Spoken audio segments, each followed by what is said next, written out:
Arne, well done. How was your first experience of a Champions League night at Anfield? A good one, because it was a win. It wasn't an easy one, but that's normal if you play Champions League. There's always a lot of resistance. A lot of good teams play in the Champions League, and Bologna is one of them.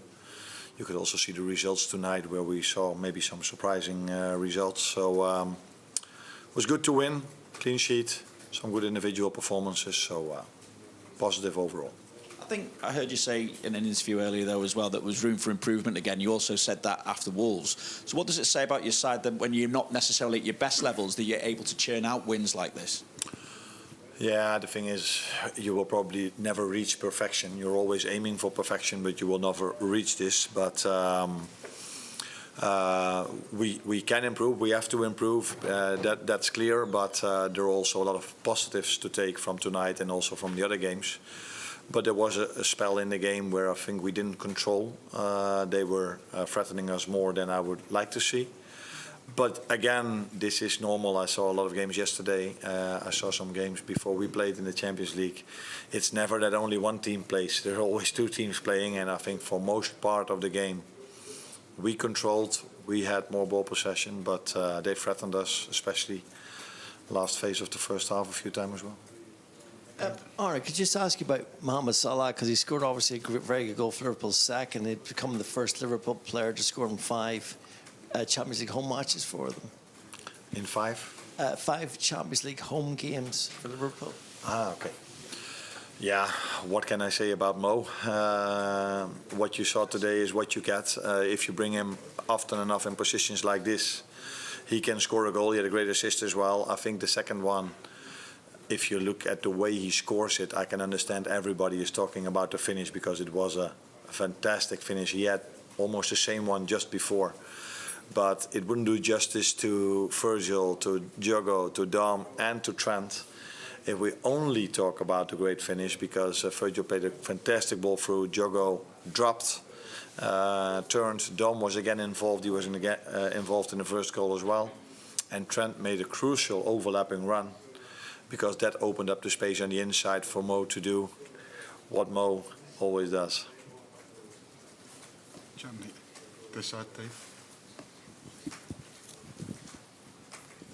Hi, Arne. I want to ask you about Bologna. Were you surprised by the way they played? Not surprised, because we analyzed them really well. And I said yesterday already, this team only lost once, and that's not a coincidence.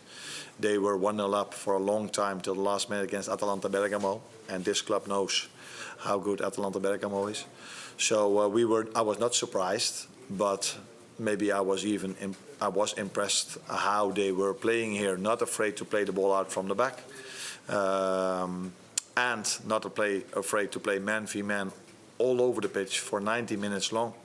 And if I look at us, but maybe the other manager will say, yeah, that's what we create. But the amount of times we could have played the last ball in an overload, so we had more players than than Bologna had, but then missed out on the pass. That happened far too much for us. But yeah, maybe that's also a quality of them. Tim? You've had a few months to work with Darwin Núñez. What is, how do you see him in the in his form? Because he didn't have a great Copa America. He hasn't scored. He scored 1 goal for Liverpool since April, and today he may have looked a little bit off the pace. I don't think it's really honest to say he only scored 1 for Liverpool, because you also have to look at the playing time he got, and I think it was his first start of the season. So I don't look at it, and in the way you do that, only focus on the individual. I think in the first hour we didn't create a lot of chances for him as well, because we missed out on a last pass on numerous occasions. If we would have done better, that probably would have led to chances for him as well.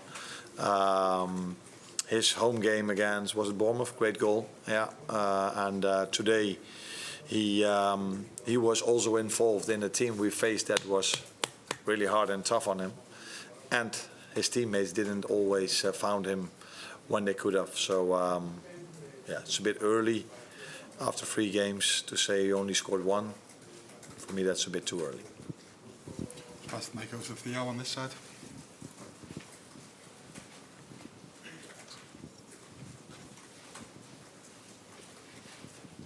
Arne, just going back to Mo Salah, it's another great performance, a goal and an assist. He's thriving in the Premier League, he's thriving in the Champions League. Surely he should be on this stage again next season. He's not slowing down. Yeah, I was just thinking about the answer I gave just a second ago. I think before Wolves, Mo played 3 games without scoring a goal. So it is, in football, it can happen that sometimes in 3 games you score 1 or you don't score. But these players, like Mo, like Darwin, like all the others, they will always score their goals if you just keep playing them. The thing is, I can't play them all, but it's good to have them, and they will always score their goals. And Mo has done really well today, and I'm happy with the way he does at the moment, and I'm not looking forward to next season as long as we have 6 group games to play, and hopefully many others to come afterwards. James? Arne, you mentioned yesterday about Bologna's man-marking approach. How important was Ryan Gravenberch tonight in terms of getting out of tight situations and then putting your team on the offensive? Because he just seems to be going from strength to strength at the moment. Yeah, there are a few ways how to overload or outplay them, and one of them definitely is a player that can drive with the ball, dribble with the ball, outplay someone. Because if you then outplay someone, you immediately have an overload, and that is what happened, I think, after 2 or 3 minutes already, when Ryan turned away again from a good pass from Virgil, and he was outstanding again today, Ryan, with his dribbling ability.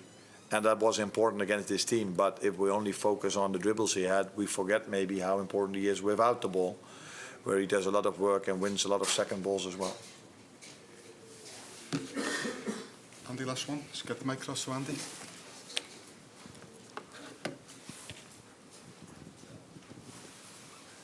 Arne, you're the first Liverpool manager or head coach in history to win 8 of his first 9 games. What conclusions do you draw from that short sample size? Yeah.